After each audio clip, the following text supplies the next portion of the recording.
Você conhece a história do Quilombo dos Palmares? Sabia que durou quase 100 anos e teve aproximadamente 20 mil habitantes? Quer saber mais? Procure por Vida Palmarina no seu agregador de podcast a partir de 6 de abril. Uma produção, Central 3 e Janga.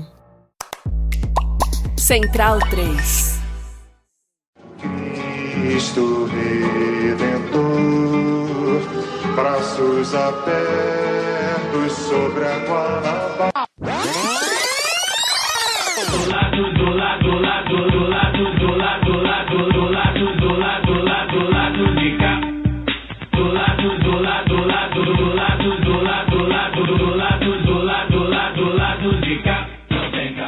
Bom momento, ouvintes da Central 3. Hoje é segunda-feira, dia 11 de maio de 2026 e eu sou o Caio Belandi, direto do seu estúdio, para mais um episódio da temporada lá do B10 anos, chegando no seu feed. O time tá semi-completo, porque o Fagner Torres Lima está a caminho, o nosso patropi deu uma atrasadinha aqui, mas o Daniel Soares tá aqui comigo e a Laura Ramos também via internet. Então, enquanto a gente espera o Fagner vai chegar no meio do programa, a gente vai tocando aqui.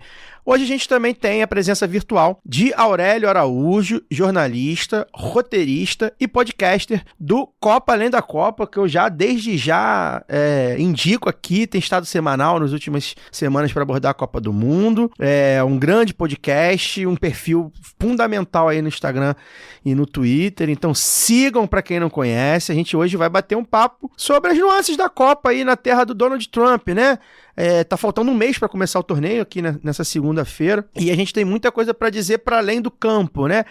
Embora nós gostamos muito de falar de campo, eu, Daniel, Fagner e Luara somos, né, torcedores, gostamos de ver os nossos times jogarem, pelo menos em determinados momentos, né, Luara? A gente não vai falar de campo e bola hoje, quem sabe a gente fale de campo e bola aí na Copa. Mas a gente vai falar sobre as questões políticas, né, sociais, econômicas e tudo mais que está girando nessa Copa do Mundo nos Estados Unidos e também no Canadá e no México. Então, Aurélio, bem-vindo. Acho que poucas pessoas na mídia alternativa e até contando na mídia hegemônica também, tem mais capacidade de falar sobre isso, de estar mais por dentro sobre esses assuntos do que vocês, né, lá do Copa Além da Copa, você e o Carlos. Então, obrigado, a quem eu deixo um abraço aqui também. Então, obrigado pela sua presença, vamos falar de Copa do Mundo sem ser campo e bola, né, a pior parte, digamos assim. Bem-vindo. Pô, obrigado, Caio, obrigado, pessoal, legal estar aqui de novo, justamente 4 anos depois da minha primeira participação, para falar de novo de Copa do Mundo, né? Que naquele momento parecia talvez ser a Copa mais controversa. Claro que isso é relativo, né? Mas sempre muita polêmica e tal. E a Copa dos Estados Unidos, que talvez fosse para ser um negócio mais controlado, pelo menos, pela FIFA, né? E, enfim, vimos que não está sendo bem assim, então estamos aqui para destrinchar esse tema aqui com vocês. Pois é, cara, tem muita coisa para falar, bastante curioso isso, né, a gente viver num momento de Copas seguidas, isso, a gente vai abordar isso, vocês comentaram isso também recentemente, enfim, no momento que a gente vive de Copas, né, as Copas seguidamente têm dado cada vez mais polêmicas, a gente vai falar sobre isso também. Luara, boa noite, vamos falar de Copa do Mundo, vamos falar de futebol, vamos falar de Galo não, hoje não. Não, de Galo, deixa passar. Eu ainda tô férias, né? Passando aí pela saída do Hulk. Não sei, eu tô assim, meio ressabiada de ver o Fagner chegando aí. Então. Só joga em julho, Laura. Como é que é? O Givanildo só estreia depois da Copa. Não, mas ainda assim, eu não aprendi a dizer adeus, então tô cantando Cuida Bem Dele, ele gosta que reparem no cabelo dele. Gosta mesmo. Eu tô sofrendo de verdade. No cabelo dele. Mas é isso, gente. Boa noite, bom dia, boa tarde para quem estiver ouvindo a gente em outros horários. Oi, Daniel. Fagner, que já chegou, então você pode já reapresentar aí, Caio. E oi, Aurélio, muito bom conversar com você. Sou fã demais do podcast. Indico para todo mundo, mando vários episódios para as pessoas, né? Porque a gente que gosta de futebol também tem uma rede de pessoas que gostam de futebol e aí você ouve e debate, enfim. Então, muito, muito animada para o episódio de hoje. Acho que muita gente vai gostar, porque a nossa audiência também gosta bastante, né, o Caio, de futebol, de geopolítica, enfim. Então, o programa de hoje promete. Pois é, 2 assuntos aí que realmente mexem com a gente pra fora dos temas do que a gente normalmente trata aqui, né? Fagner Torres Lima, bem-vindo. Chegou a tempo, achei que ia atrasar mais. Boa noite. Quem nunca atrasou pra jogo 7 da noite, né? Saindo do trabalho. Eu achei que eu não ia chegar, você tá doido. Mas cheguei e é isso aí. Vamos falar de futebol, vamos falar da geopolítica. Prazer rever o Aurélio, o Lu também. Lu, você pode ficar tranquila que o Hulk não me empolga mais essa altura do campeonato não, tá? Falaremos pouco de futebol brasileiro então nos devolve. próximos meses. Né? Só vamos falar de futebol brasileiro se acontecer algo de muito extraordinário. Do contrário, nada me empolga muito, não. Vamos que vamos lá, vamos falar de futebol. Eu não sou orgulhosa, devolve. Volta pra mim. Embora o histórico de velhotes que vem de Minas pro Fluminense seja positivo, né? Então vai saber. Daniel, boa noite. Boa noite, né? Pra ampliar todas as cores agora, né? De velhotes que vem de Minas. Pois é. Enfim, vamos lá pro programa. Antes eu queria mandar aqui um abraço, gente, pro Thiago Valcácio, né? O Thiago, ele é ouvinte nosso do lado B. Ele é membro também lá do grupo Giannis, lá do que eu faço parte do pessoal do Café Belgrado. E ele me viu no metrô no sábado. Eu tava indo lá pro evento da Boitempo, na Praça Mauá, ali na zona portuária. Ele me viu rapidamente, assim, tava fechando, foi engraçado, assim, foi um encontro engraçado, que eu tava respondendo no WhatsApp, tava de fone, ele me viu, tava fechando a porta, a gente meio que se falou rapidamente, mas eu peguei o nome dele aqui, então um abraço pro Thiago Valcácio, ele tava no Rio de Janeiro a passeio e tal, que bom que ele estava por aqui e conseguiu ali me dar um alô, então obrigado pra ele. E também deixar um recado antes da gente começar, né, a nossa série de recados. Eu já vou dar aqui um recado. Tá marcado para o dia 28 de maio, uma quinta-feira, às 7h30 da noite, uma live que a gente vai fazer. Cuba e os painelistas, né? A gente foi muito cobrado durante muito tempo pela visita, né, de Fagner Torres Lima à ilha, né, recentemente. Uma visita que a Luara Ramos também já fez também há pouco tempo. A Luara foi mais recente que eu, na verdade. A Luara foi mais recente, é verdade. Vai fazer um ano agora. Isso, eu fiquei na dúvida. E você a minha fez um ano em março. Mas foi bem ali no mesmo período, logo né? Depois. Luara foi logo depois. Por isso que gerou até esse burburinho, né? As pessoas querem saber. Foram pra Cuba, né? Vai pra Cuba e a gente vai conversar nessa live. Aproveitar, inclusive, que o tema Cuba ainda tá bastante quente, né? No noticiário, por tudo que tá envolvendo aí, mais uma vez. Aí. Tem mais ou menos uns 60 anos que tá no noticiário. Verdade, nunca saiu, né, Lu? Mas 66. Mas a crise tá mais forte do que nunca lá. Enfim, a gente sabe que tá na mira aí do laranjão fascista.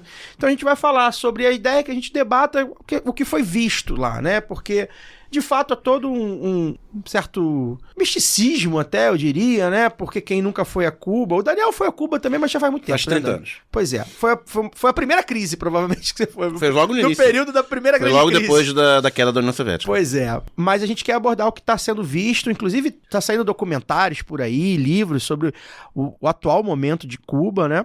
Passado aí tanto tempo, não só da Revolução, já 60 e poucos anos, mas da própria primeira crise ali no fim da Guerra Fria e tal. Então já é um novo momento de Cuba. Então a gente quer que a Luara e o Fagner dividam com a gente mesmo o que eles viram, né? E aí, sem romantismo, né? Embora... Se quiserem romantizar também, tudo bem, não tem problema, a gente faz parte da vida, mas a ideia é que a gente mostre mesmo como foi, enfim, o que foi visto, do ponto de vista de um turismo, né, porque de certa forma são turistas, mas que são turistas que não estavam lá só para, né, ficar ali na praia, né, e fumar charuto, né, pessoas que estão interessadas ali na vida. Embora tenha ido à praia, tenham fumado charuto. Fumado charuto, que também tá certo, bom demais. Tá, então, dia 28, quinta-feira de maio, né, 7h30, a partir das 7h30, vai ter uma livezinha, Live B do Rio, Cuba e os painelistas lá no YouTube, do lado B. Então a gente espera vocês lá, já pode ativar a notificação, que a gente quer conversar sobre Cuba, inclusive convida, né, nosso apoiador Leonardo esteve recentemente, foi um entusiasta dessa live, esteve com a gente recentemente, Leonardo, que é lá de BH, esteve com a gente na nossa cervejada e foi a Cuba recente, falou, vocês têm que fazer, aquela ideia, tem que fazer, então ele foi um responsável, espero que ele consiga participar também, dando os comentários mesmo, quem já foi, quem tem vontade de ir, a gente recebe todo mundo aí nessa live. Lembrar, né, que a gente tem a parceria com a Dona Chica Slingeria, né, uma marca de slings e carregadores que proporcionam conforto para os bebês e liberdade para os papais e mamães, né? Passado aí o Dia das Mães, um beijo para todas as mamães. Mas, enfim, a Dona Chica segue sendo uma excelente dica de presente, né? Presentes úteis, bonitos, de qualidade para as mamães e papais que estão buscando autonomia sem perder contato com o seu bebê. Vai lá em donachiquesling.com.br, tem 10% de desconto no cupom Lado B. E se a compra for no Pix, tem mais 5% de desconto. donachiquesling.com.br, cupom Lado B na hora da compra no Instagram, @DonaChicaSling. Quem quiser e quem puder, por favor, apoie o Lado B. apoia.se/Lado B do Rio. 4 faixas, 10, 20, 50 e R$100. Todas concorrem ao sorteio da Boitempo, né? A faixa de 20, a partir da faixa de 20, você também vem para o nosso conselho editorial no Telegram, onde a gente tem marcado aí as cervejadas, como eu falei, o Leonardo esteve com a gente, entre outras pessoas lá do nosso conselho editorial. A partir de 20 a gente indica aí para poder vir para o conselho editorial, enfim, bater papo com a gente. 50 e R$100 também tem uma faixa especial de sorteio. Então, tem aí para todos os bolsos, né? A gente está no momento que houve uma estabilizada, né, para dizer assim, a gente perdeu alguns, veio outros, mas a gente quer, né, fazer um Lado B 10 anos forte, e a gente conta com vocês de fato, né, a gente precisa do apoio de vocês, quem puder, apoia.se/Lado B do Rio, porque tem sorteio para apoiadores, né, um sorteio oferecido pela Boitempo. Inclusive aí o Caetano Soutomaior e o Rafael Herrera ainda não me responderam. Espero aí que eles respondam em breve. Caetano Soutomaior, Rafael Herrera, por favor, respondam o e-mail para vocês ganharem o livro de vocês. Quem quiser livro da Boitempo e não foi sorteado, pode ir lá no boitempoeditorial.com.br. 20% de desconto com o cupom LADOBOI20. A Boitempo tá cheia de livro maneiríssimo, muito lançamento bom. Então vai lá em boitempoeditorial.com.br, use o cupom LADOBOI20, tenha 20% de desconto. Aproveitar e agradecer, né, a todos e todas que estiveram na festa de aniversário do Marx, lá no sábado, lá no Armazém da Utopia, né, um grande evento, muito bem organizado, né, os debates que eu consegui assistir foram de bom nível, foi bem legal, teve um confronto de ideias, né, que é bem importante, a gente quando é uma mesa só, né, de pessoas de esquerda, anticapitalistas e tal, às vezes é o sim e o muito sim, né, não, teve um confronto de ideias ali, gente de segmentos, de doutrinas diferentes, partidos diferentes. Mandar um beijo especial para a Maíra do MST, para o Elias Jabur e para a Juliane Funo, troquei ideia lá com eles, tiveram falas muito legais. E também mandar um abraço para o Vitor e o pessoal da Camisa Crítica também, estavam lá com a banquinha, foi um sucesso a banquinha da Camisa Crítica, olha, porra, que legal ver, assim, o material da Camisa Crítica é incrível mesmo, dei um depoimento lá, também estava com a minha camisa da Palestina, enfim, muito maneiro. Quem quiser, inclusive, saiba, cupom, né, de 10% de desconto lá no site camisacritica.com, usando o cupom Lado B, tá?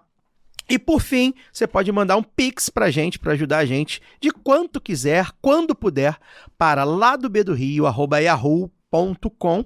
Você pode fazer também o Pix recorrente, tá? E aí avisa a gente que a gente coloca no sorteio da Boitempo. Fala lá, ó, Caio, fiz o Pix lá a partir de R$10 lá para poder concorrer ao sorteio, virei um apoiador pelo Pix, tá? A gente tá abrindo essa exceção aí, porque, enfim, tem muita gente fazendo Pix recorrente, então é legal pra gente, avisa, mandar um abraço pro pessoal que chegou também por lá.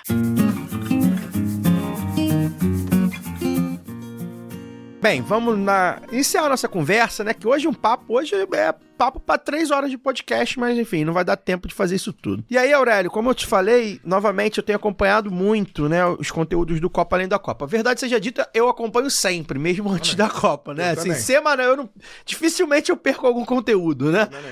É das poucas contas que eu vejo tudo que posta, se não tudo, quase tudo que posta. Eu até tenho textos lá que às vezes, não, esse eu não vou ler agora não, tal, mas assim, eu vejo tudo, né, realmente é um trabalho muito bom que vocês fazem. E no podcast, ultimamente, eu tenho acompanhado aí todos das últimas semanas, acho que um dos pontos que vocês têm tocado, têm destacado, que eu acho muito interessante, eu acho que é por isso também que eu quero começar com isso, é que os debates das questões políticas, né, na Copa dos Estados Unidos, vamos botar assim, porque é os Estados Unidos, né, que é a maior sede, com mais tem cidades, 80% dos jogos, né? Ela tem peculiaridades, né, próprias dos Estados Unidos e próprias dos Estados Unidos deste momento. Mas se a gente for expandir, eu acho que tá dentro de um escopo aí, tá dentro de um retrato mais amplo, né, da política no esporte, mas, enfim, de toda a geopolítica, como um todo dos últimos anos mesmo, né? Então, assim, a Copa de 2026 tem levantado muitas polêmicas, né? Vamos botar polêmicas, né?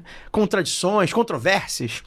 Mas em 22 você esteve aqui, a gente falou da Copa do Catar, até pelo próprio país Catar, né? Ser um país controverso em si.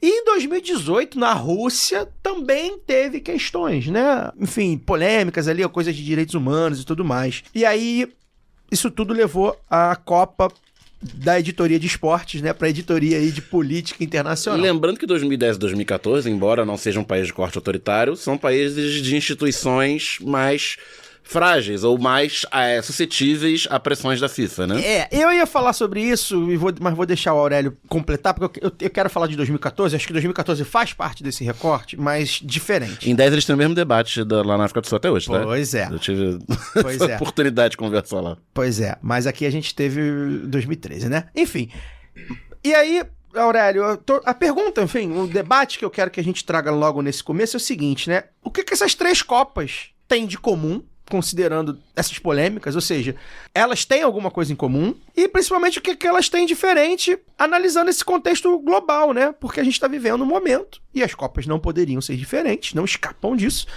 de um momento de ascensão da extrema-direita, de radicalismo, de polarização, de extremismo, de tudo mais, fundamentalismo, nos últimos 10, 15 anos. Então, queria que você fizesse esse recorte pra gente, assim, você acha que faz parte mesmo desse período, dessas 3 Copas? Ou não, meio que sempre foi assim, e talvez agora o debate seja outro? Queria que você comentasse pra gente isso. Muito bom. Vou tentar dar uma resposta completa, mas não me alongar muito, até porque também quero ouvi-los, né? Eu diria que esse ciclo de Copas, e nesse recorte que eu pretendo fazer agora, não vou incluir 2010 e 2014, mas...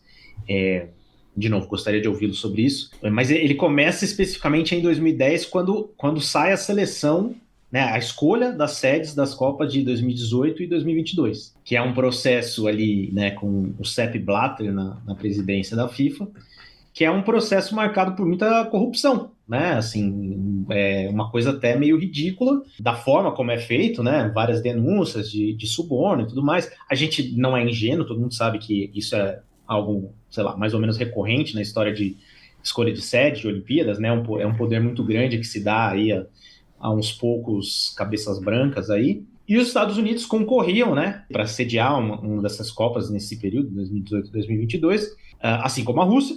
E em vez de fazer talvez o que fosse o mais óbvio ali, a FIFA premia a Rússia com uma das Copas e depois premia o Catar. Depois não, né? Ali no mesmo evento premia o Catar com a outra Copa, a Copa de 2022.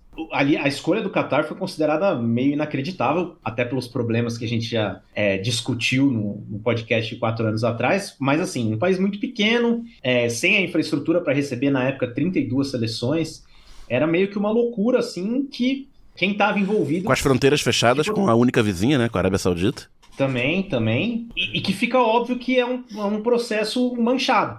E aí...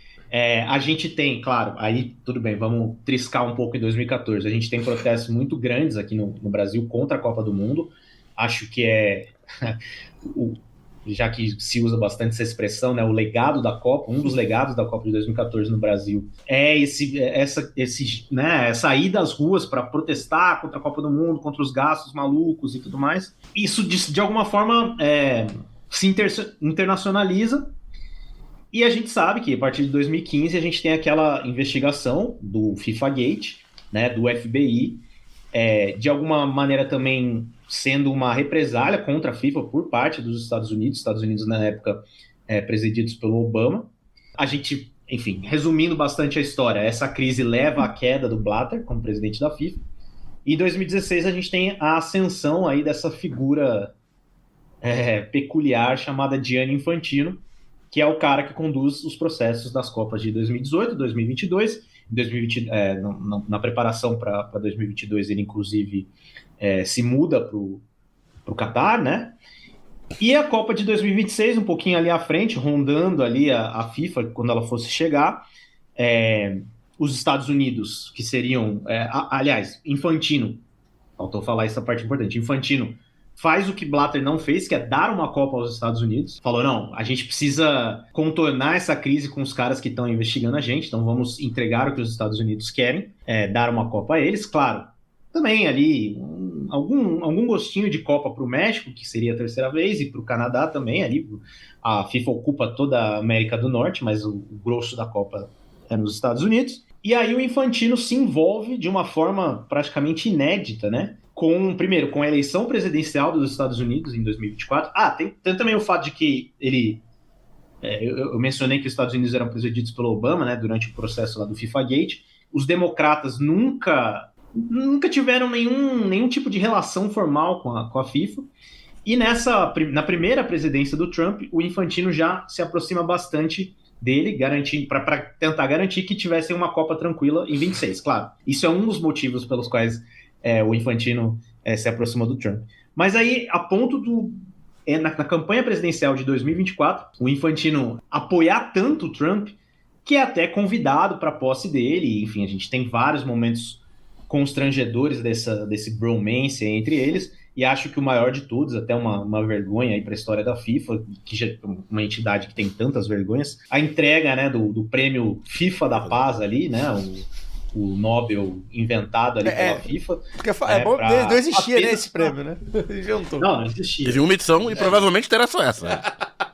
Pois é. Não, lá no Bolsonaro, assim, vira tema de deboche no próprio Estados Unidos, onde o Trump, claro, também não é popular com toda a população, pelo contrário, é a figura mais divisiva aí da história, sei lá, dos últimos 100 anos dos Estados Unidos, tranquilamente. E aí a gente chega nessa Copa, basicamente com muitos problemas extra-campo, porque Trump é essa figura que, infelizmente, a gente não consegue ignorar. É um cara que não dá para jogar Gaza, por exemplo, inteiro na conta dele, mas as coisas se deterioram muito até esse cessar-fogo que temos em 2025, que a gente sabe que não é cumprido muito rigorosamente por uma das partes, né? E que tem a crise, traz uma nova crise com o Irã, né? Assim, ataca o Irã em 2025, diz que obliterou o programa nuclear do Irã e volta a atacar o Irã em 2026, há meses da Copa. O Irã, uma das primeiras seleções da Ásia que se classificou em campo, para acontecer essa situação sem precedentes de um país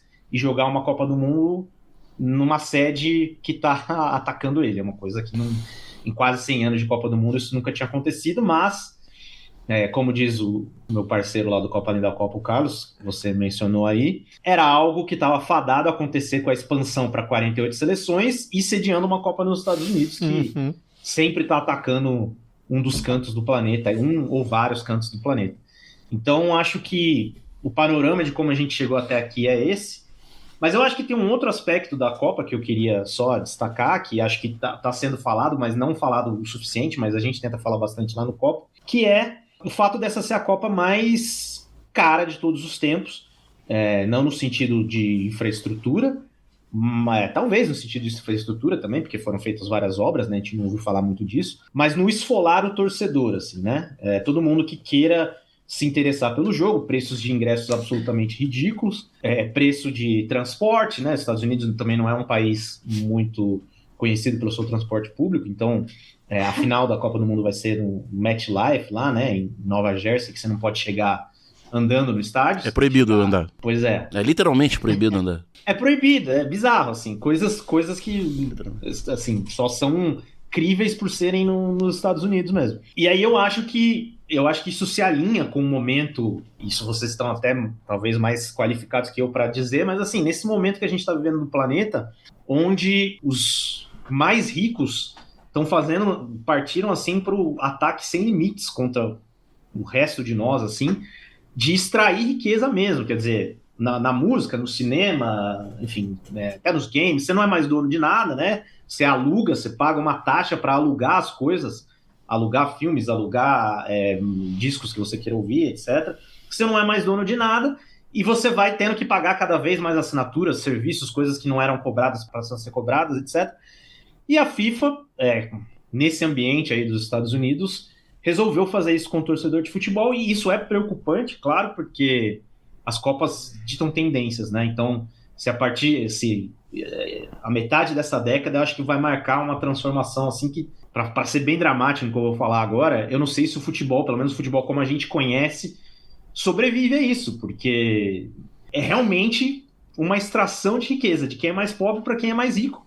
Ficar mais rico, assim. Enfim, fiz essa amarração inicial, mas tô à disposição aqui pra gente falar desse assunto. Não, perfeito. Eu vou, antes de eu comentar o porquê que eu coloco 2014 nesse balaio, essa questão dos valores, né, cobrados ao torcedor, né, enquanto consumidor, vamos botar assim, é o ápice de um movimento que ele vem crescendo há muito tempo e vem se expandindo para vários lugares há muito tempo, né? O Brasil chegou, talvez, não vou dizer mais recente, mas enfim, comparação com a Europa, chegou depois, mas no Brasil a gente já vive um momento de elitização dos estádios, de consumo, né, fortíssimo para os clubes, né? Eu tô aqui com um casaco do Flamengo nesse momento, que enfim, é uma pequena fortuna para se ter. E isso tudo vai chegando na seleção, Copa do Mundo, e aí vocês falam sobre isso no programa, né, que vocês fizeram. Sempre foi mesmo mais caro para ir, natural, é a Copa do Mundo, você tem que fazer uma viagem grande, normalmente para países, né, enfim, que serão caros fora da Copa, e o ingresso, naturalmente, você tá ali no maior espetáculo, naturalmente eram maiores, mas ganha essa projeção. E aí, acho que tem, além da própria questão da elitização mesmo, né, que a gente vive, esse ápice da elitização do futebol, tem a questão política interna dos Estados Unidos. Os Estados Unidos virou um país muito mais caro com tudo, né, com inflação, com tudo, com defasagem do dólar, né, a gente tá vivendo um momento do dólar defasado. Enfim, acho que é importante pontuar mesmo. Uma inflação significativa em dólar nos últimos 10 anos. Pois é. Então são várias essas nuances, e de fato a gente chega num momento em que tá muito mais caro, algo que já era caro, que é naturalmente ser caro. Eu lembro que há 4 anos atrás a gente fazia planos, lembra, Fagner? Uhum. Tipo assim, dá pra ir, tem um conhecido que mora aqui, Daniel também. México. Dá pra ir, pô, vamos... E tipo assim, não deu pra ir. Primeiro, porque aí tem a questão que a gente vai entrar, né, das polêmicas, né, das controvérsias com imigrantes, né? Eu já não tinha muita vontade de fazer, hoje eu tenho menos ainda. E questões financeiras também, né? Eu queria botar, só para voltar, né, na minha pergunta, Aurélio, por que eu boto 2014 no balaio, né? Embora o Brasil não seja um país, ou não era, pelo menos um país com o mesmo contexto político de Rússia, Catar e dos Estados Unidos, né? De agora. Eu acho que 2014 tem um marco muito interessante de rede social. E as redes sociais, como em tudo na nossa vida, tudo na nossa vida, ela colocou luz a muitos dos debates que já se tinha antes das redes sociais, mas que a gente não participava, né? Então, assim, não se ouvia, você não tinha a figura do influenciador, do youtuber, né? Do textão do Facebook. Em 2014 você já teve isso tudo. E eu acho que é por isso também que ganha uma... É claro que internamente, para consumo interno, né? Já há essa dimensão muito maior.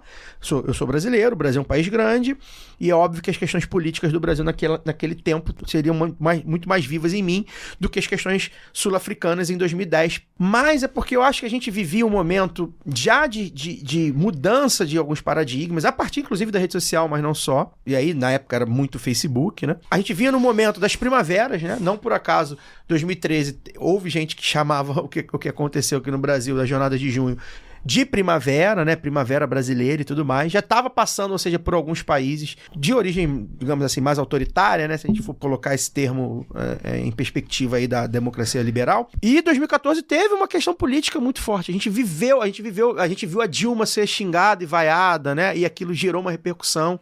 A gente viu o Jerome Valk, quando era secretário-geral da FIFA, claramente tentar colocar a faca no pescoço do governo brasileiro para poder impor coisas relativas ao famigerado caderno de encargos, né? Pois é, e me parecia, exatamente porque depois estourou o FIFA Gate, né? Logo depois, já me parecia que era a FIFA mesmo, tipo assim, vamos subir a pressão aqui porque pode dar merda a qualquer momento, né?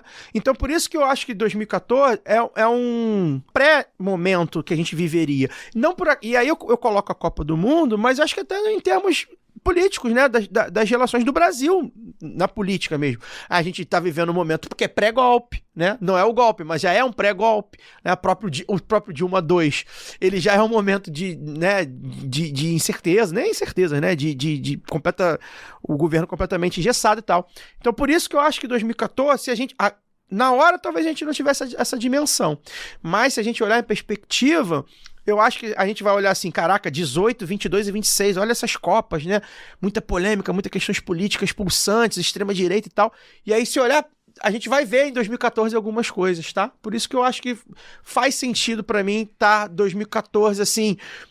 A primeira, né, o ovo do fascismo, o ovo da serpente do fascismo, né?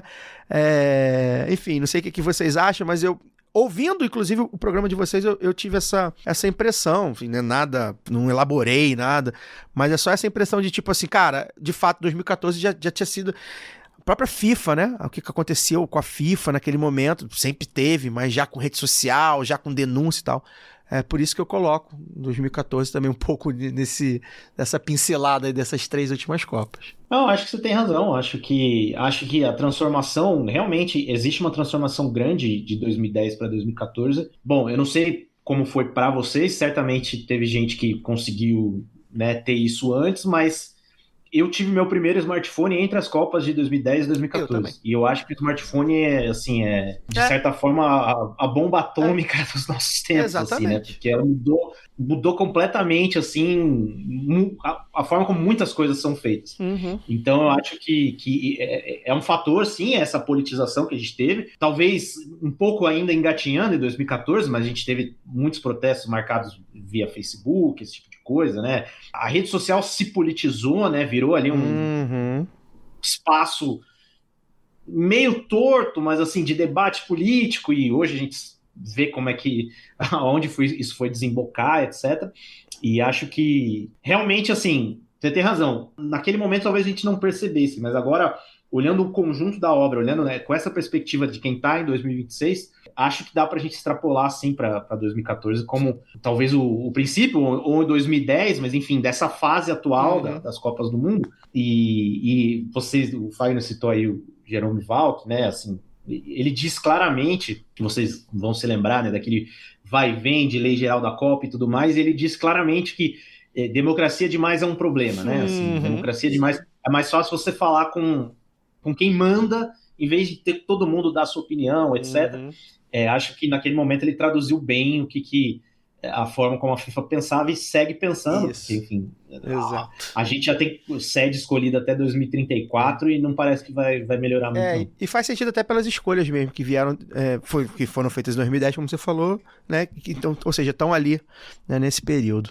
Lu? Bom, eu estava muito em dúvida se eu ia fazer essa pergunta logo, já que a gente já entrou para poder falar desta Copa do Mundo, mas como esse último trecho aí eu acho que vai dar um gancho legal para minha pergunta, que é um pouco mais filosófica. Eu quero ouvir o Aurélio e também ouvir meus colegas aqui.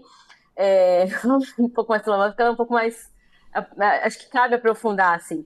Mas, Aurélio, você, né, que faz esse trabalho, né, vocês fazem esse trabalho lá no Copa Além da Copa, com a história das Copas, a minha pergunta pode dar sua opinião mesmo, assim, sabe? Você acha que a história das Copas, ela é a história paralela do mundo moderno ou ela é uma história complementar? Quer dizer, existe uma forma marginal de contar, né, uma coisa ali nas brechas em que esses negócios também são feitos e os acordos também são feitos de acordo com a geopolítica mundial, ou ela, na verdade, ajuda a contar a história do mundo, né? Porque, na verdade, se a gente for retrocedendo aí, então já paramos ali em 2014, mas se a gente for pegar 2010 e até antes, até a carta da Dona Lúcia, a história do Conar, se a gente for puxando, tem muita coisa oculta também que a gente fica sabendo depois, enfim, e que ajuda a contar a história da geopolítica mundial, a história das marcas, né? Porque parece que à medida que a gente foi avançando, na verdade, as marcas, os patrocinadores, os dirigentes esportivos de confederações, né, que são privadas, mas também dos dirigentes, né, dos governos, eles só foram perdendo um pouco mais a vergonha de falar abertamente, né? Como você citou aí do Jerome Valk e tal. Então, como é que você vê isso? É a história paralela ou a história complementar? A história das Copas ajuda a contar o quê? Cara, que pergunta boa, né? Bem filosófica, como você mesmo já antecipou. Eu acho que é bem complementar, assim, eu diria. Eu acho que a gente entende... Normalmente, quando a gente vai ver a história das Copas, a gente vai ver como uma coisa à parte, né? Assim, tipo, a Copa de 30 foi assim, a de 34 foi assado, tal, não sei o quê. Aí teve a pausa para Segunda Guerra Mundial, etc. Mas quando você vê a forma como as Copas se desdobram, eu acho que elas ocorrem muito sintonizadas com o momento que a gente está vivendo, né? Agora em 2026, a gente está vivendo talvez desde o começo dessa ascensão de extrema-direita e tal, já uma segunda onda, é uma coisa um pouco diferente, e não quer dizer que é boa, né? Mas assim, mais desavergonhada do que a primeira, porque algumas travinhas que haviam ali vamos dizer, no primeiro governo Trump, por exemplo, caíram, né? Assim, é um governo, tipo, sei lá, sem nenhum, realmente, por falta de palavra melhor, assim, sem nenhuma liturgia, assim, as coisas acontecem, e aí, não deveria ser uma bomba, mas assim, porque já era sabido, mas eles fizeram campanha em cima de revelar os arquivos Epstein, e aí, quanto mais mexe nisso, mais vê que o Trump tava até o pescoço nisso, sabe? Tipo, e a nação ali, que era, né, o farol da democracia, etc., sendo presidido por um cara que tem esse tipo de acusação nas costas, sabe? Enfim. Mas dito isso, vamos tentar voltar para as Copas, porque eu começo a falar aqui, eu começo a, né, ir longe aqui no Trump, mas eu acho que essa Copa vai ser, né, muito simbólica desse momento, assim, de, como o pessoal gosta de falar, né, capitalismo tardio, de realmente, assim, apertar as pessoas até não poder mais, assim, né, em termos de tirar o último centavo delas mesmo. Se você quer ver a Copa do Mundo, você tem que dar, sabe, a sua última moedinha para nós. E algumas coisas nessa Copa, talvez, a visão, né, que a gente vai ter daqui a alguns anos vão ajudar a gente a interpretar melhor, mas, por exemplo, uma coisa que se flexibilizou ao mesmo tempo aqui no Brasil do que nos Estados Unidos é a questão das bets, por exemplo. Nos Estados Unidos isso era um super tabu, era uma coisa que realmente, né, eles cuidavam, assim, de manter uma imagem de integridade nos esportes deles, nas ligas deles e tal. Ali, quase paralelo com o Brasil, né, o Brasil libera isso no final do mandato do Temer, ali em 2018, Estados Unidos logo depois, em 2019. Então, assim, essa vai ser, por exemplo, a Copa das Bets, né? Que a gente sabe que é um negócio muito predatório, que atinge mais quem é vulnerável, que enxerga isso como, de repente, um complemento de renda e tal. Essa vai ser a primeira Copa também que a gente tem essa ferramenta mais à mão. Não sei o quanto isso vai impactar ou não nos assuntos políticos da Copa, por exemplo, mas a ferramenta da IA generativa. Então, sei lá, se vão se gerar, sei lá, eu estou citando essa ferramenta aqui porque eu sei que em algum momento ela vai aparecer na Copa do Mundo, seja em comemoração, seja em sei lá o quê. A gente não tem a dimensão de como isso vai impactar, por exemplo, a Copa do Mundo, mas eu acho que aquele discurso que o Mark Zuckerberg faz ali para a câmera quando o Trump é eleito, que ele não tinha tomado posse ainda, mas que ele fala, nós vamos trabalhar com o governo dos Estados Unidos para, né, avançar os nossos interesses, né, ao redor do planeta, etc. Aquilo ali também, para mim, é um divisor de águas muito claro ali, de que, assim, agora a gente está lidando com corporações que realmente, não é que elas são próximas do governo, elas são o governo, sabe? Elas não têm nenhum... E aí o Trump é essa figura completamente bizarra, que também não tem nenhum interesse em pelo menos manter um verniz ali de alguma coisa, sabe, de independente desses caras, etc. Enfim, então, na verdade, quando mais eu vejo o presente, eu fico com medo do futuro e fico falando, cara, como que a gente teve uma Copa lá em 1930 no Uruguai, né, assim, parecia uma ideia legal na época, etc. Parentes, não estou dizendo que Copa do Mundo não é legal, né? Tem todo um podcast dedicado a Copas do Mundo, mas assim, é incrível o que virou, né? E me dá medo do que ainda pode vir, assim. A gente até brincou, né, voltando na questão do Epstein, de chamar essa Copa do Epstein, né? Porque assim, é uma Copa muito moldada à figura do Trump, que é o cara, sabe, amigão do Jeffrey Epstein aí, e sim, figuras que também circulavam ali ao redor do Epstein na Nova York dos anos 90, além do Trump, como é o empresário ítalo-estadunidense, o Paulo Zampolli, estão ali, o cara com também coisas horríveis isso só no que veio à tona, assim, que a gente sabe, acusações horríveis ali contra esse cara, e esse cara tá viajando ali, fazendo missões oficiais para o governo dos Estados Unidos na Copa do Mundo, apertando a mão do Infantino, e se exibindo no Instagram, como a gente tá falando aqui de rede social, né? Então, desculpa se eu viajei muito na resposta, mas para mim acho que traduz perfeitamente o momento que a gente está vivendo. Não, acho que na verdade, acho que confirma uma sensação que eu também tava, assim, que eu falei de história paralela, história complementar, mas parece que a história das Copas, ela vem se encontrando para se tornar também a história oficial. A minha sensação é essa. Por exemplo, quando coloca o Trump no palco, né, do futebol e dá ele o prêmio cínico de paz, de um cara que está o tempo todo falando em atacar outros países, atacar a soberania, em reprimir e oprimir minorias, enfim, e trabalhando ativamente para isso, falando diretamente isso, ainda que a nossa imprensa tenha muito milímetro para chamar isso de extrema-direita, né, chega a ser, não vou falar engraçado, porque não é engraçado, que é o nosso pescoço que está ali, né, na corda, mas é isso, eu penso que cada vez mais vai se tornando uma história oficial, e me assusta também, viu, Ana? Eu também tenho essa mesma sensação que você está falando, porque são entidades que a gente consome, claro que também, né, molda ali afetos e identidades, mas que não são democráticas de forma alguma.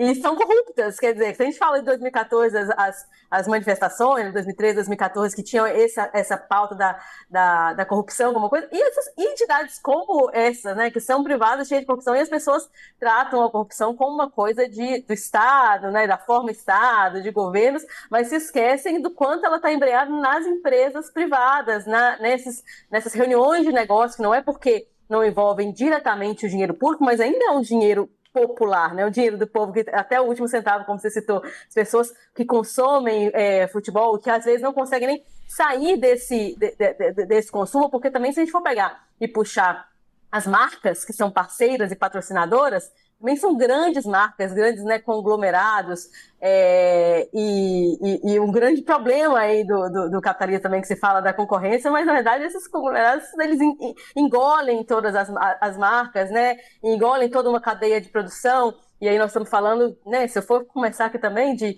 trabalhadores, enfim.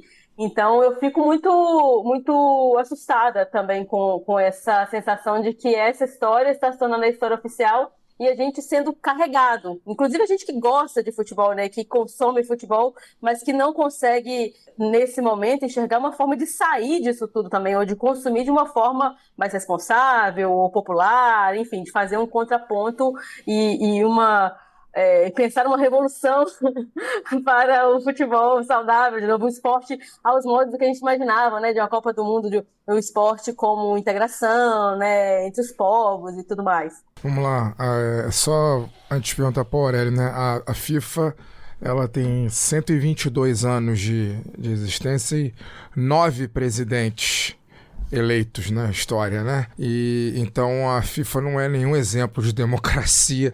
Você pegar uma instituição desse tempo, né, desse tempo de vida, com 9 presidentes eleitos, você vê a média aí que cada uma desses 9 ficou no cargo. A primeira transição de poder que eu vi na FIFA eu tinha 18 anos. Pois e eu tô vendo o terceiro presidente da FIFA nos meus 45 anos. Pois é. Então a FIFA não é nenhum exemplo de democracia, nem de lisura, nem de nada disso. Eu queria perguntar ao Aurélio, cara. É difícil, cara, perguntar na verdade, porque assim, essa Copa do Mundo 2026 eu considero ela um escárnio tão completo. É tão absurdo, não a Copa em si, obviamente, nós amamos a Copa do Mundo e enfim, é um período, eu fico totalmente Eduardo Galeanizado em período de Copa, como é naquela foto clássica dele, né, fechada por futebol. Eu fico totalmente assim em Copa do Mundo.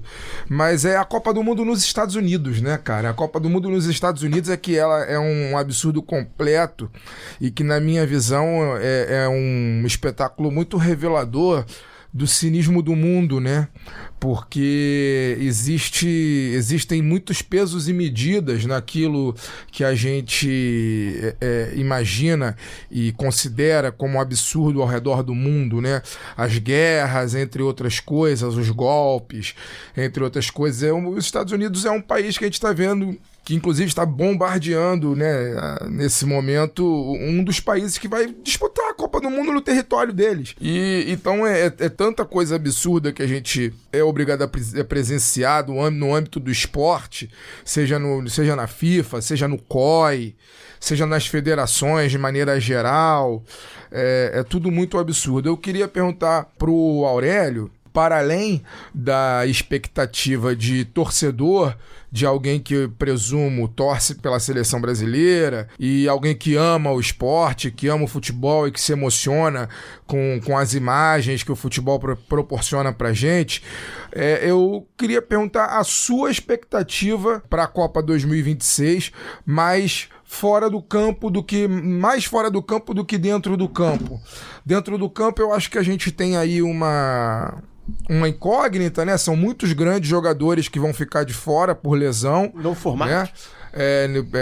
Esse futebol tendo cada vez mais jogos, né? E isso está resultando que os jogadores também se machucam cada vez mais. E aí a gente já tem aí um X número de jogadores que já não vão participar. Então eu acho que, a meu ver, isso pode prejudicar o espetáculo, não só pela falta de alguns grandes jogadores, como também pela promessa de alguns jogos muito ruins que a gente tem aí, de lugares que o futebol ainda é semi-profissional e que já vão disputar a Copa do Mundo, enfim, sob essa bandeira da integração, né?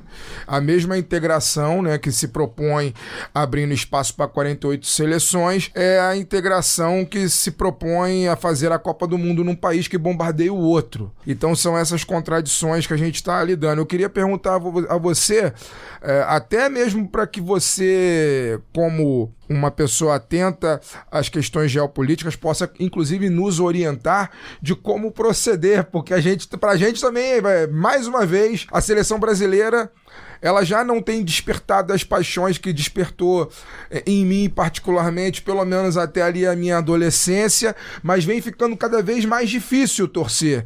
E eu queria saber o que você tá imaginando para a Copa fora do campo e como você se prepara para deixar um pouquinho a realidade de lado, como o Galeano coloca aí, fechado pro futebol, deixar um pouco a realidade de lado e viver o lado bom. O lado bom da fantasia, dos grandes jogadores, dos golaços e das emoções, dos torcedores e etc, etc. Como você está se preparando para daqui a um mês? Cara, bom, também muito boa pergunta. Eu acho que a gente... Cara, é muito louco esse negócio de futebol, né? Quando a bola rola, assim, a gente tende a criar um encanto, assim, né? É muito louco mesmo. Em 2022, a gente teve bastante essa noção no Copa, né? Assim, pra quem não sabe, a gente começou a fazer o Copa além da Copa em 2018, mas é ainda muito pequeno, né? Perto do que ia virar depois e tal. Mas em 2022, a gente bateu bastante no extracampo da Copa, né? Assim, e a gente teve a consciência, talvez, que a partir do momento que a bola rolasse, isso ia ficar de lado, e acabou ficando. E eu acho que todos os problemas dessa Copa do Mundo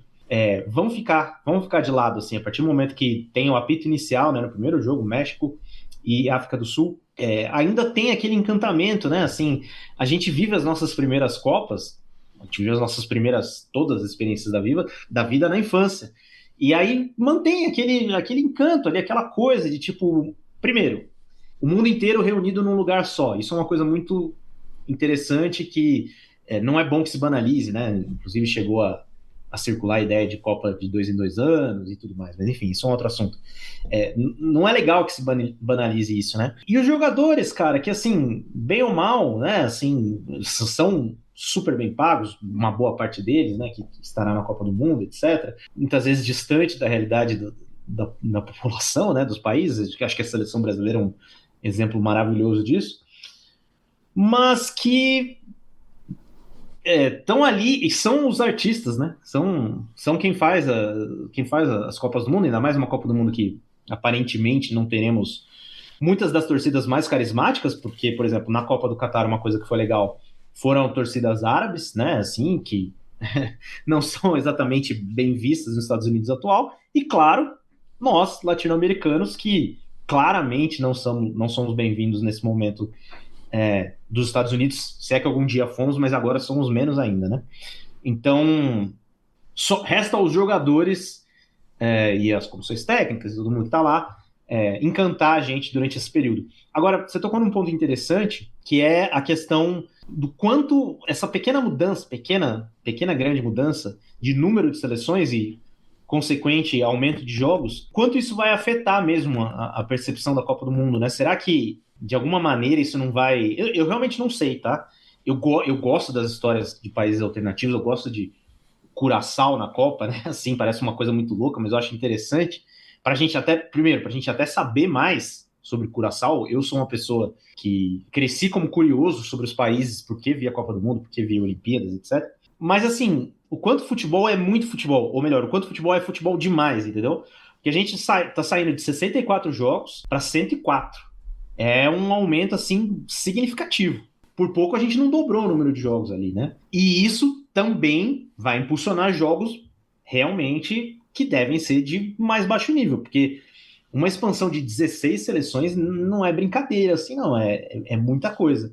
Então, estou com expectativas de curtir a Copa do Mundo, de viver a Copa do Mundo, de trabalhar na Copa do Mundo, né, porque escolhi fazer isso, mas eu tenho medo, assim, né, nesse sentido eu tenho medo de quanto futebol é futebol demais. Mas eu tenho certeza que, por exemplo, a final da Copa do Mundo de 2022, aquele espetáculo, jogaço, né, assim, decisivo, nervos de aço, craques dos dois lados, né, a velha geração ali se despedindo com o Messi, que aparentemente não se despediu, porque vai jogar essa Copa também, e a nova geração do Mbappé, que era o atual campeão na época, com a França, etc. Foi um negócio sensacional, e tenho certeza que quem viu isso com o olhar de criança, né, quem era uma criança ali apaixonada por futebol assistindo esse jogo, nunca mais vai esquecer e vai carregar esse encantamento por muitas Copas ainda, espero eu, né? Então, assim, futebol vai ser entregue, por mais que a gente saiba também que estamos com problema de lesões, acho que de alguma forma já existe futebol demais, a escassez do produto, a escassez faz falta, né?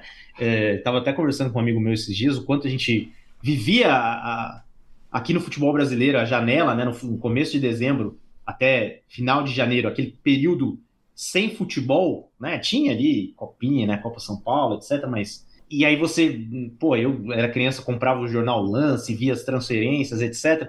Era chato esperar pelo futebol voltar, mas era mais gostoso quando voltava, né?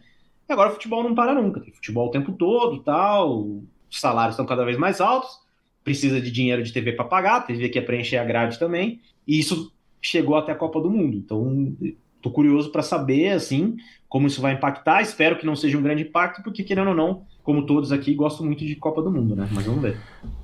Eu, particularmente, meu testemunho de Copa do Mundo, eu acho que eu gostei. Eu acho que, como criança, lá, o Fagner de 7 anos, que a minha primeira lembrança de futebol, na verdade, é na Copa de 86, mas é uma lembrança muito remota, assim, eu não lembro do jogo em si. Lembro do Brasil perdendo para a França nos pênaltis, mas não lembro do jogo. A minha primeira lembrança de futebol de verdade mesmo, de lembrar os jogos, de sentar e assistir e acompanhar e anotar os resultados na tabelinha de papel e tal, é 90. E todo mundo sabe, enfim, eu sou uma pessoa, eu tenho, não só torço para a seleção, né, para a seleção, como tenho também o meu time de futebol. Sou um torcedor de futebol de verdade, que frequenta estádio, que consome o time, que consome notícias, etc, etc. Mas eu tenho para mim que o meu testemunho pessoal é que eu acho que eu, inclusive, passei a gostar do futebol antes de gostar do meu próprio time. Porque nessa Copa, em 1990, essa Copa coincidiu com um evento triste na minha vida, que foi a morte da minha mãe. A minha mãe morreu 3 meses antes da Copa começar. Eu tinha 7 anos. Então, uma das lembranças que eu tenho, que me colocam em rota de colisão com as emoções da Copa do Mundo, é justamente por lembrar que quando teve o primeiro jogo da Copa do Mundo de 90, Argentina e Camarões, 1-0 Camarões, logo na estreia, no jogo no estádio lá em Milão, se eu não me engano, o jogo foi no San Siro, né? O Montjuic. O Montjuic. E aí, quando teve esse jogo, eu me lembro onde eu estava, com quem eu estava, como eu estava vestido, o que eu estava vendo, e a partir dali é que eu tive a dimensão do tamanho que era aquilo, e a partir dali eu comecei a compreender que a vida era mais do que aquela espiral de merda que uma criança de 7 anos que tinha acabado de perder a mãe estava vivendo, que era ainda não ter muita dimensão do que era viver, e de repente perde a mãe, passa a não ter dimensão do que é viver sem a mãe, com dificuldades na escola, com dificuldades em casa e etc e tal, e de repente se depara com uma Copa do Mundo, com Maradona jogando na televisão, com Galvão Bueno narrando, e eu olhando aquele contraste de uniforme verde de Camarões com o azul celeste e branco da Argentina com short preto, e começo a ter a dimensão do tamanho daquilo, assim, né? É um evento muito... O tal do Stanley House, que foi o Stanley House que criou, né? Eu acho que foi o primeiro presidente da FIFA, se não me engano. Jules Rimet, perdão. O Jules Rimet sabia das coisas, assim. O bicho sabia das coisas. Fez uma coisa que é fantástica.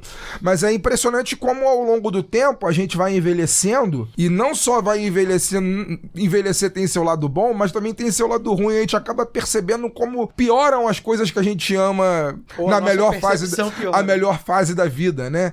Hoje, às vezes, por mais que eu tenha me encantado novamente com a final de 2022, aquele jogo que, na minha opinião, ultrapassou todos os jogos e é o maior jogo de Copa do Mundo da história, que é a final da última Copa, como é triste, né, que a gente, ao mesmo tempo, encare, eu particularmente, encare esse evento que vai começar daqui a exato um mês e não reconheça aquela Copa de 90, aquela Copa de 94 do Romário, mesmo com todas as questões, o futebol não era bonito, assim, era muito 1-0, era 3-5-2, sabe? Dane-se, sabe? Dane-se. Podia ser 0-0 à vontade. A criança de 7 anos não estava preocupada com a tática. 1-0 à vontade, mas assim, ver a seleção de Camarões jogar era divertidíssimo, entendeu? Em 94 ver a Romênia... Batia pra caramba, né? Mas a gente não tem... divertidíssimo. ver a Romênia de 94 com Raj, era divertidíssimo. Sua vida que era e por aí vai. E por aí vai. Mas aí é que tá, nem tanto. Eu tô falando de uma criança que não era uma criança... Eu não era uma criança padrão que tinha pai e mãe. Não, eu sei, mas assim, ainda assim era uma criança. Era uma criança. Mesmo com suas tristezas, seus problemas. Era uma criança. Tinha ternura de uma criança. Mas aí é as visões de uma criança. Mas aí é que tá a questão, assim. Era uma criança que não tinha... a palavra que você usou agora há pouco me fugiu, ternura? Mas... Não, ternura, a palavra que você usou anterior. Era uma criança que tinha dificuldades e que encontrou num jogo do qual... é sempre bom frisar, eu costumo falar que a minha companheira, a Jolie, ela tem síndrome de protagonista, porque ela não gosta de nada daquilo que ela não participe. Então ela não gosta de futebol, ela não gosta de escola de samba, ela só gosta de escola de samba se ela desfilar. Se ela não desfilar, ela não tem a menor graça. Ela tem síndrome de protagonista. O futebol, a gente não participa ipsilíteres ali do jogo, né? A gente tá ali como um voyeur da parada. Pode acontecer de tudo. Pode ser ruim, pode ser bom. Mas mesmo a sensação que a gente tem é que antigamente, mesmo quando era ruim, era bom.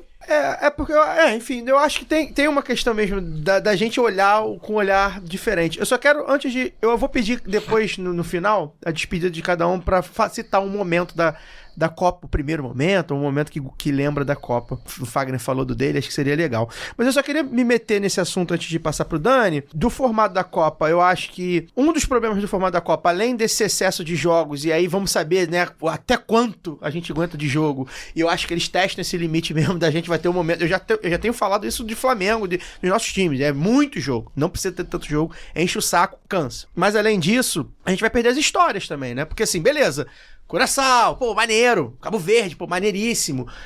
Uzbequistão, esse ano vai ter muita novidade. Ano que vem vai ter mais 5, 10 novidades. Daqui a pouco não vai ter mais novidade, porque se o formato se repetir, vai pra apenas, vai ter lá meia dúzia de nações africanas que não vão conseguir mesmo, porque na África o pau come. Na Ásia acho que até que tem na matemática 50 países. Mas acho que varia mais. E na Oceania vai ter lá também os amadores também que não vão. Então assim, vai se perder isso com um tempo, né? E a outra coisa a história vai ser a Itália ficar de fora de mais uma. Ou então a Itália aí, né? A Itália voltou. Então.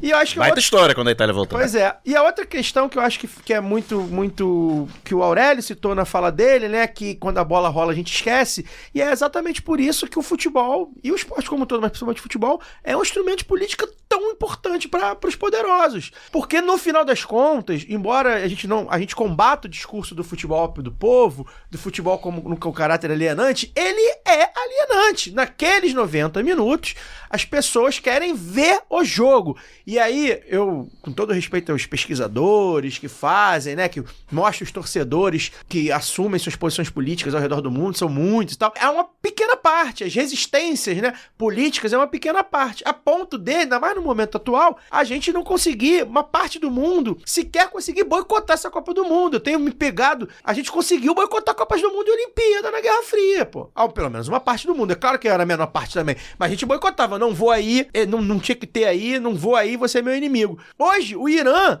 faz questão de ir para os Estados Unidos para jogar a Copa do Mundo. Assim, tudo bem que é o sonho de uma nação. Primeiro que o Irã tá sempre em Copa do Mundo. Eu não tô dizendo que o Irã não pode ter o direito de ir. É direito dele querer ir, ele conquistou a vaga.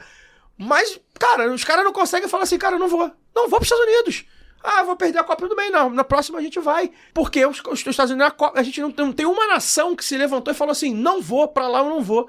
Né? Isso tem porque no final das contas é isso, cara, não, preciso representar meu país, futebol é uma forma de me redimir e etc e tal, mas não é, na prática a gente sabe que não é, a prática é validar aquilo, né, ou seja, você não consegue se rebelar contra o futebol, né, porque é de fato um instrumento de controle, os poderosos sabem controlar a gente a partir do futebol, a gente tá nos nossos times, a Luara vai falar rapidinho, Luara, só pra concluir, você militou em grupo popular do seu time, eu fiz o mesmo, Fagner e Daniel também já tiveram em grupos assim, e a gente sabe que aquilo ali é um discurso que é muito limitador, porque chega no momento e é gol, teu time é campeão, ninguém quer saber se o Flamengo é do Jair Bolsonaro, se o Fluminense é clube de cartola rico da Zona Sul, se os 4R estão comendo o dinheiro do Atlético, é gol, é campeão.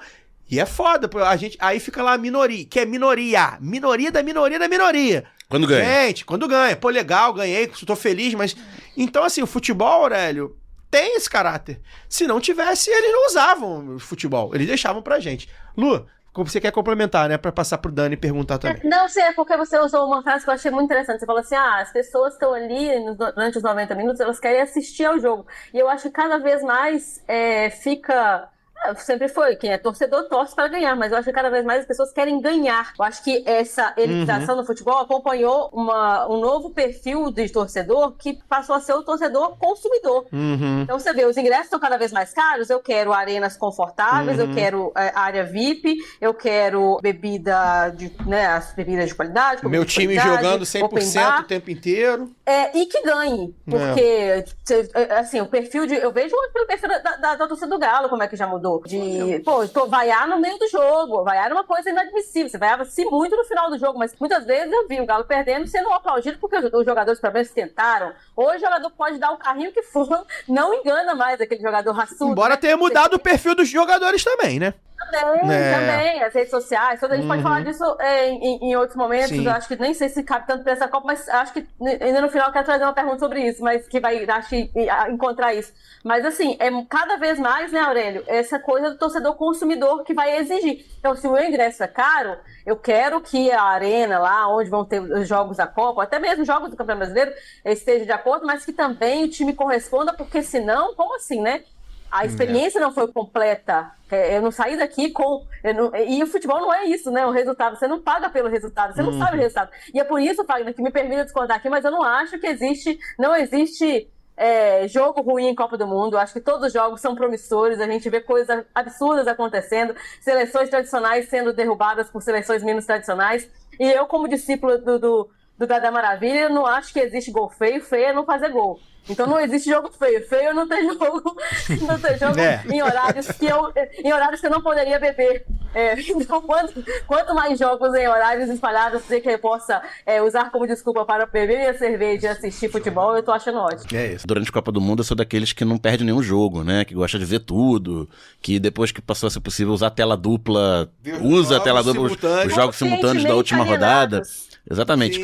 Sim, mas sobre o excesso de jogos, eu confesso que eu não estou animado para a Áustria e Jordânia 1 da manhã. Grupo de um do dia Canadá de semana. E do Catar. Tá complicado. Estão testando a minha boa vontade. Acho que, no geral, a gente vai ver jogos piores na fase de grupos, que é uma pena, porque normalmente que geralmente é a melhor momento. Segunda e terceira rodada. Mas a gente vai ter um mata-mata mais que pode redimir a gente. Promete essa fase de 32 aí, ou 16 avos de final, como quiser chamar, ou segunda fase. É melhor chamar de segunda fase, né? 16 avos de final Deixa pra Portugal. É complicado. Olha, eu que tive agora no Japão e assisti jogos de madrugada e tal, e lembrei, né? E tive, inclusive, no estádio da final lá em Yokohama, no estádio do Penta, achei maravilhoso. Eu acho que podiam espalhar cada vez mais horários diferentes, assim, até vai pegar a gente no susto. Do nada, eu lembrava que tinha um jogo do Galo. Mas não vai ter jogo de manhã, né? Aquele negócio de acordar e ver. Os jogos mais cedo acho que vão ser 1 ou 2 da tarde. E jogo 1 da manhã, horário ruim, né? Porque acaba 3 da manhã, dia de semana, você tem que trabalhar, é complicado. E sobre essa questão de quando começa a gente se anima, né? 2013, galera que é de esquerda, né? 2014, né? Todo mundo questionou a Copa, questionou a FIFA e tal, e quando começou, tava todo mundo aqui de quatro, Copa das Copas, FIFA, venha e faça o que quiser comigo, né? E foi uma primeira fase muito legal. E foi uma primeira fase muito legal. Mas assim, falar que pro Aurélio, puxar o Aurélio de volta pro papo, a gente tem tava pensando aqui, a gente tem 2 precedentes de Copas disputadas num ambiente sufocador fascista, né? A segunda Copa do Mundo, em 1934, na Itália, e a Copa de 1978, durante o auge da ditadura argentina, né? E coincidentemente ganha Eu ia falar exatamente isso. Coincidentemente vencida pelos países sede, com muita história de pressão em arbitragem, pressão em adversário. Né? Tem disso também. A diferença é que os Estados Unidos não é um dos favoritos como era Itália e Argentina no início da Copa. A Coreia do Sul que chegou. Não, a Coreia chegou na semifinal, os Estados Unidos pode pegar aí uma quarta semi com facilidade. Não me surpreenderia. E com decisões estranhas. Mas tem um ponto importante. Se os Estados Unidos ganhar a Copa do Mundo de futebol, eles vão poder dizer pela primeira vez que eles de fato agora são campeões do mundo de alguma coisa, né? Porque eles ganham coisas entre eles e dizem que são campeões do mundo. Eles ganham o Mundial de Basquete e não se importam com o Mundial de Basquete de Seleções, né? Eles chamam o campeão da NBA de campeão do mundo. Mas, enfim, temos esses 2 precedentes. Na Argentina, inclusive, tem história que no centro de tortura, principal centro de torturas da Marinha, dava pra ouvir o barulho do Monumental de Nunes. Da torcida no Monumental de Nunes. E ao longo não só nessas Copas, né? Essas Copas tiveram a carga nos jogos dos países sede, e com alguns problemas, né, de boicote, como o Caio falou, o Cruyff não joga a Copa de 78, né? Ele se nega aí pra Argentina. Tem uma história que não foi bem um boicote, que ele tava sofrendo pressão interna lá, mas também. Enfim. A gente tem histórias aqui e outras ali, e outras Copas que não foram disputadas em países com essas características. A gente tem jogos, eventualmente, que carregam grande carga geopolítica, né? Você tem aí o encontro das Alemanhas na Copa de 1974, Argentina e Inglaterra de 86. O próprio Estados Unidos e Irã em 98. Estados Unidos e Irã de 98, Argentina e Inglaterra de 86, com a memória da Guerra das Malvinas ainda muito forte, né? Aí as perguntas são 2. Se esse clima sufocante dos Estados Unidos pode aparecer dentro de campo, por algum motivo ou outro, e se tem alguma perspectiva de algum encontro na Copa, não na fase de grupos e nas projeções que são feitas pro mata-mata, algum encontro que tem alguma carga geopolítica dessas, que daqui a 20 anos a gente vai falar aquele jogo que teve aquelas condições. Que as tensões geopolíticas hoje estão bastante extensas. Exatamente. Cara, boa pergunta, realmente. Eu acho que tem um jogo que pode acontecer que seria repetido dessa lista que você já mencionou, um jogo que inclusive teve em 2022, que foi Estados Unidos e Irã, mas obviamente depois de 2 guerras, né, porque foi em 98. 2025 foi uma guerra também. E assim, uma guerra em 2025, uma guerra em 2026. Temos os Estados Unidos e Irã que pode acontecer já na segunda fase, na maravilhosa fase de 16 avos de final, que é o cruzamento, né, entre os grupos dos Estados Unidos e do Irã. Não é nada impossível. Esses grupos de fato se cruzam, e seria um jogo no dia 3 de julho, um dia antes aí do Independence Day aí dos Estados Unidos. Interesse. Esse seria o jogo mais interessante, assim, né? Tava falando sobre a politização do futebol, né? E o Caio até falou, o Irã fazendo questão de ir jogar essa Copa do Mundo, tentou ali vamos transferir jogos pro México e tal. Não ia rolar, sabe? Tipo, a FIFA teria que reorganizar um monte de coisa. Não ia rolar, assim. Ia bagunçar toda a tabela e tal. Claro, essas coisas importam muito mais do que bagunçar a tabela, mas a gente sabe como é que a banda toca, né? Os interesses comerciais envolvidos, etc. Mas a seleção do Irã, recentemente teve um amistoso contra a Costa Rica, se eu não me engano, onde os jogadores levaram lá as mochilas, né? para representar 168 meninas mortas no primeiro dia de ataque dos Estados Unidos, né, um ataque a uma escola na cidade de Minab, né, no final de fevereiro, se eu não me engano. E assim, é curioso até como essa situação, um ataque externo, ele é capaz de unificar a população. Porque nessas horas você deixa de lado as disputas internas e fala, pô, deveria pelo menos, né, vestir as calças ali e falar, gente, temos um inimigo em comum. E a seleção do Irã foi para 2022 num momento diferente, onde justamente estava tendo um levante popular muito forte ali no Irã, o regime chegou a balançar, né, digamos assim, aquela morte injustificável de uma jovem, né, a Mahsa Amini, presa ali por detida, né, por não usar o seu véu corretamente, uma coisa que não é aplicada, só vocês verem imagens do Irã, isso não é, existe uma polícia ali dos costumes, etc, mas aquilo não é levado a ferro e fogo, e essa menina foi detida, espancada e morreu. E aí tivemos protestos, né, liderados por mulheres no Irã, etc. E esse foi o momento que o Irã chegou na Copa de 22. E aí eu imagino, o que eu quero dizer com isso o governo iraniano não conseguiu politizar esse jogo dos Estados Unidos de forma ali a, sabe, ser um jogo representativo, etc. O Irã jogou de forma pouquíssimo inspirada, perdeu esse jogo por 1-0 para os Estados Unidos. Seria totalmente diferente se a gente tivesse um cruzamento entre Estados Unidos e Irã agora, em 2026, com a seleção, sabe, homenageando essas meninas, etc. Eu acho que eles devem levar isso de alguma forma a campo, eu não sei como. Claro, a FIFA proíbe, né, qualquer manifestação, etc. Mas eu acho que se tem um lado interessante é ver como que isso vai ser driblado de alguma maneira, né? Aproveitando a metáfora do futebol aí. De resto, eu realmente, assim, não fiz essas derivações ali de simulações de tabela para ver o que mais pode acontecer. Na primeira fase a gente tem 2 jogos de Metrópole e Colônia, mas que não tem assim, uma alta rivalidade, que é França e Senegal, que já tivemos em 2002, foi muito gostoso. Esportivamente falando, até um jogo bastante interessante, né? Sim, fato, com certeza, um bom jogo da primeira fase. A primeira fase que tá meio esvaziada de jogos muito, né, que chamam a atenção, assim, no olhar e tal, no primeiro olhar. E temos Espanha e Uruguai, que não é assim, né... Tem aquela... Chama mais atenção esportivamente também. Também, um bom jogo em termos esportivos. E você acha que o clima o político dos Estados Unidos, com ICE na rua e tal, pode vazar para dentro de campo, pelo menos para dentro dos estádios? Acredito que sim, principalmente por parte da população dos Estados Unidos, né? O público de futebol nos Estados Unidos, ele, em teoria, é um público mais progressista, porque, justamente, o que a gente está falando aqui, o futebol não é o esporte dos Estados Unidos, eles têm, sei lá, 5 ou 6 esportes antes do futebol, né? Então, isso pode aparecer de alguma forma. Agora, a seleção dos Estados Unidos, por exemplo, e isso é uma coisa que eu estava até falando lá atrás, na minha fala inicial, ou respondendo no ar ali sobre a questão da história das Copas, a gente está num momento de capitulação quase, assim, dos Estados Unidos, sabe, como ideia para essa, e não que fosse uma ideia tão boa assim, mas para essa versão bizarra trumpista, né? E a seleção dos Estados Unidos acho que reflete um pouco isso, assim, que é uma seleção que tem filhos de imigrantes, tem jogadores negros, etc. E não se vê nenhum tipo de manifestação, pelo contrário, o que seria o craque deles ali, né, pelo menos o jogador mais conhecido, que é o Pulisic, fazia gol, imitava a dancinha do Trump. Não é um gesto político, só acho legal fazer essa dancinha e tal. Então, assim, da parte da seleção, eu não imagino nada. Agora, de torcedores, alguma coisa, eu não sei em relação a torcedores de outras seleções, justamente porque tá nesse clima extremamente hostil. Por exemplo, eu não imagino alguém no jogo de alguma seleção sul-americana aqui com cartaz Ice Out, né? Alguma coisa assim. Não imagino, gostaria de ver, acho que seria muito legal, acho que é importante. Mas não...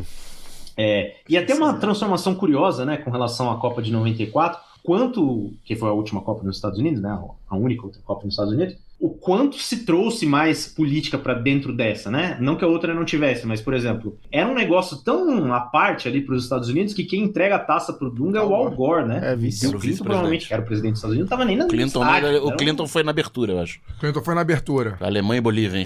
Pois é. E a gente teve ano passado, por exemplo, o Chelsea ganhando lá o torneio mundial de o Trump quase rouba a taça. O Trump não saía de... Abraçadão. Praticamente saiu no pôster, tá ligado? Então, a gente mencionou isso no Copa também. Pro público interno dos Estados Unidos, o Trump atua até como uma certa forma de divulgar a Copa do Mundo, né? Porque muita gente nem tá nem aí pro negócio.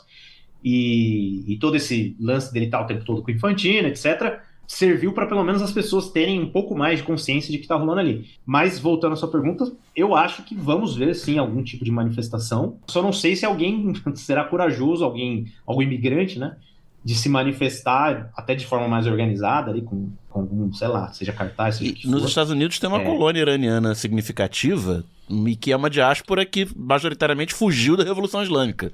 Então a gente ainda pode ver em jogo do Irã torcedor com a bandeira monárquica do Irã nas arquibancadas.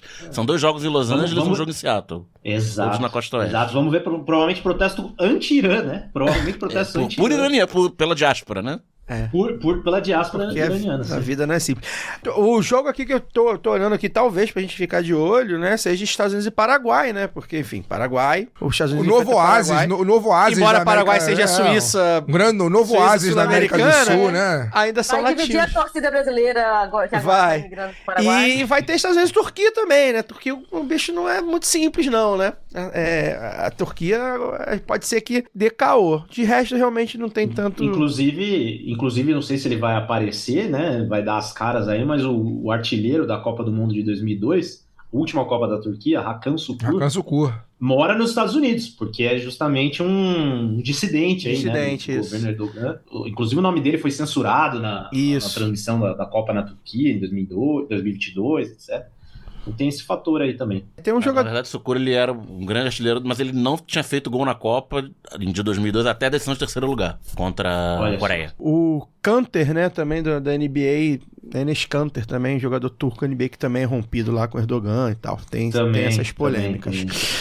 Gente, é isso, já chegamos ao nosso final. Hoje o papo realmente renderia aqui tranquilamente, assim, umas 4 horas de programa. Porque primeiro que a gente fala de futebol também, a gente sempre acaba falando de campo e bola, né? Porque a gente gosta, mas tudo também... maluquinho que vai lembrar de um jogo de primeira fase da Copa de 94. E aí, até pra despedida, primeiro, Aurélio, novamente, muito obrigado. Sempre bom te ver, te ouvir. Eu realmente sou muito fã do Copa Além da Copa. Acho que vocês fazem um trabalho ali de catalogar as histórias, de explicar as histórias, que é muito importante. A gente tava até brincando aqui, né? Que agora que vai chegar a Copa, vocês vão acabar falando um pouco mais de campo e bola e tal. Chegou a hora de silenciar o Copa Além da Copa pra gente poder não boicotar a Copa, né? Deixar lá Copa Além da Copa lá, porque senão, né, a gente vai falar, porra, esses filhos da puta. Não, tô brincando. Dá o seu recado final aí, enfim, fala do Copa Além da Copa, seus trabalhos.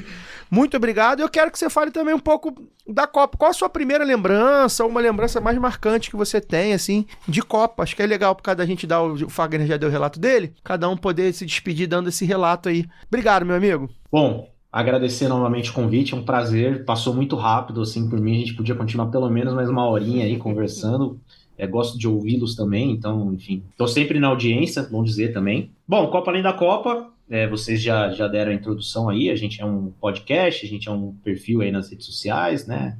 Estamos aí nas principais, temos um canal no YouTube agora também, quem não conferiu, dá uma olhada lá, a gente trata desses temas, mas assim, de uma perspectiva mais política, mais histórica e tal, a gente gosta de falar sobre esses assuntos e traçar paralelos aí entre a história do planeta e a história do futebol e do esporte em geral. E aí, para falar dessa minha memória, cara, que realmente é uma coisa que Copa do Mundo, fica tatuada no cérebro, assim. Eu sou de dezembro de 87.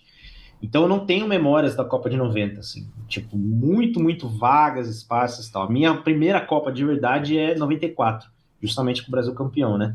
Eu me lembro do jogo da primeira fase, Brasil e Camarões, porque é coisa de criança, cara. Minha mãe falou, já que a gente vai jogar contra Camarões, vou fazer Camarões. E a gente comeu camarão e assistiu ao jogo, tal. Lembro dos uniformes multicoloridos e tal. A Copa... Claro que a Copa que a gente vê quando a gente é criança é a mais mágica possível, mas eu realmente acho que 94 foi uma Copa bem legal. E é engraçado, né, isso que o Fagner falou, né, quer dizer, depois que eu cresci, que eu fui entender que essa seleção era criticada, etc, pra mim, é que os caras eram heróis, o Mário era um monstro, assim, sagrado. Bom, não que ele não fosse, né, mas que foi um futebol que, tipo, não encantou, etc, tal, enfim.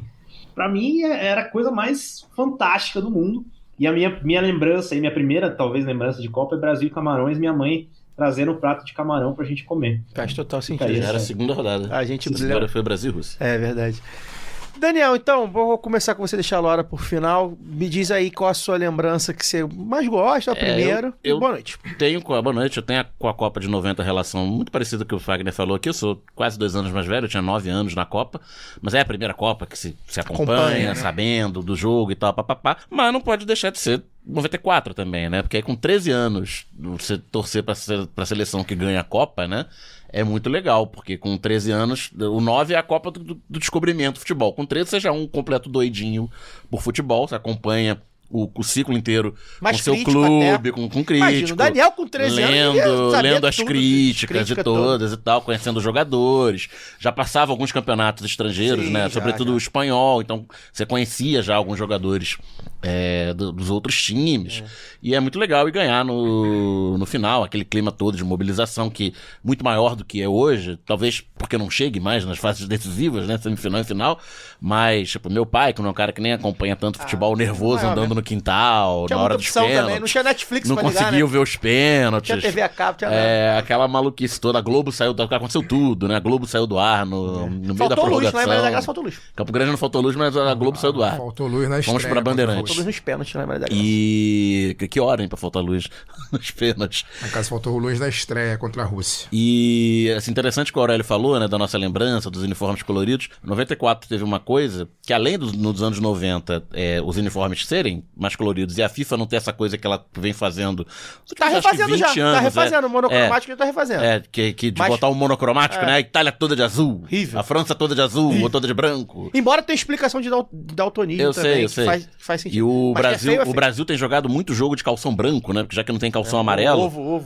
Fica o ovo, né? Que é o amarelo e branco e tal. Então, na época, não, cada Camarões com aquela camisa verde, o calção vermelho, o meião amarelo. A França de camisa azul, calção branco, meião vermelho. A França é maravilhosa. E por aí vai. Embora não tenha tido França normalmente na Copa de 94. Que é tricolor, né?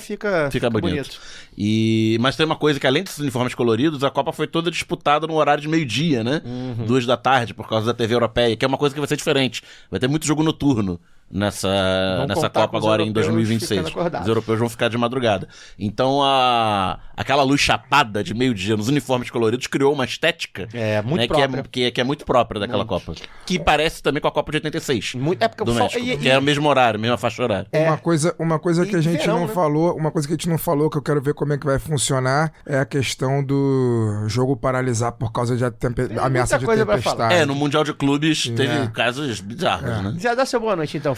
Pois é, já que eu já falei da minha primeira lembrança enevoada, que foi o Brasil e França ali da disputa de pênaltis, e depois falei da minha primeira lembrança de verdade, que é a estreia Argentina e Camarões em 90, eu vou falar sobre a minha lembrança mais marcante de título do Brasil, né, que vi 2, foi em 94.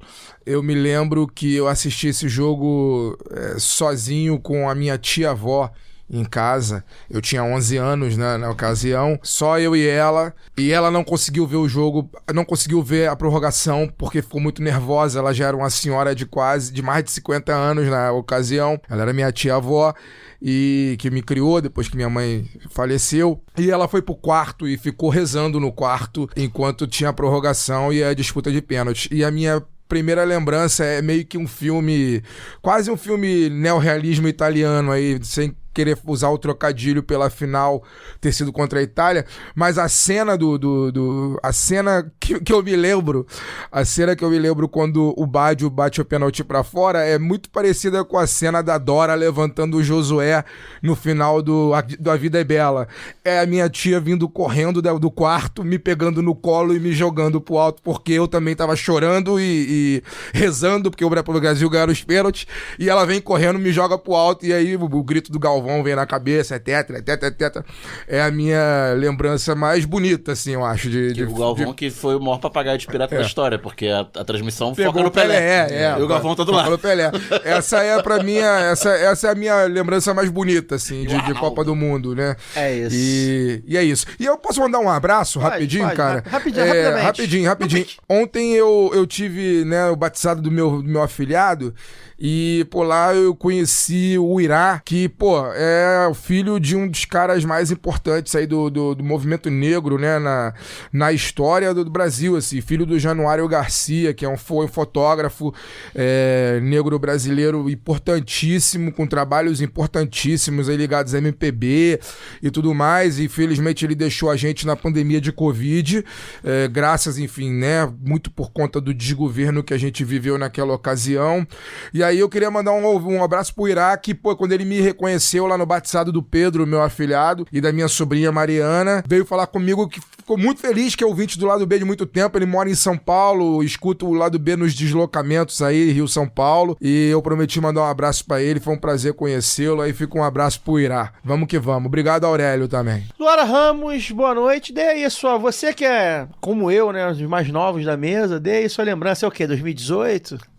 Boa noite. Ai, que graça, que graça. Não, primeiro agradecer ao Aurélio, dizer que passou muito rápido. Eu tinha mais outras perguntas aqui, inclusive a pergunta mais relevante do jornalismo esportivo brasileiro, que é convocar o Neymar. Deve ser convocado para a seleção. Não, brincadeira. Sabia. Eu tinha mais duas questões aqui, inclusive uma que o Fagner trouxe, então vou transformar rapidamente em indicações, tá, Caio? Rapidamente mesmo. Uma sobre essa questão climática que o Fagner trouxe. A Piauí desse mês de maio, né, edição de maio, fala dessa questão climática e acho que isso também é relevante, porque parece assim que o fato do futebol movimentar quantias absurdas, bilionárias, né, Aurélio? E os atletas mais famosos terem se metamorfoseado em produtos, a mercadoria na forma de dinheiro serve também para minimizar essas questões como a emergência climática, né? Mas não é exatamente uma novidade na Copa do Catar, que foi realizada em outro período, até também por causa das temperaturas, né, que eram mais amenas no final do ano ali na região.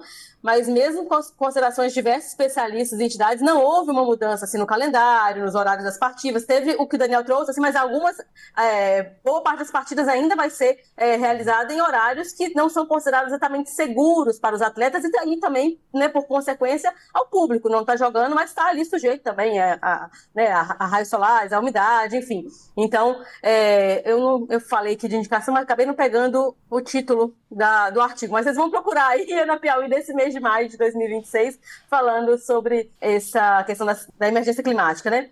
A outra que eu ia abordar aqui também é que eu ouvi recentemente um excelente episódio do Copa Além da Copa com a minha amiga Luísa Almeida, a atleticana Luísa Almeida, que pesquisa as WADs, né, que é aquele acrônimo usado para designar ali as esposas e namoradas de atletas, principalmente da Fórmula 1, basquete, futebol, que são esses esportes mais midiáticos e que também tem uma cadeia midiática de entretenimento, né? E aí, esses dias mesmo, a Globo também divulgou um programa que, pelo que entendi, será tipo um reality show, assim, numa interpretação a partir da estética documental, né, das esposas dos jogadores brasileiros convocados para a Copa do Mundo. E ano que vem a gente tem Copa do Mundo de Seleções Femininas, que vai ser realizada no Brasil, né? A gente ainda não sabe como é que vai ser o formato do programa global, que eu acabei de citar.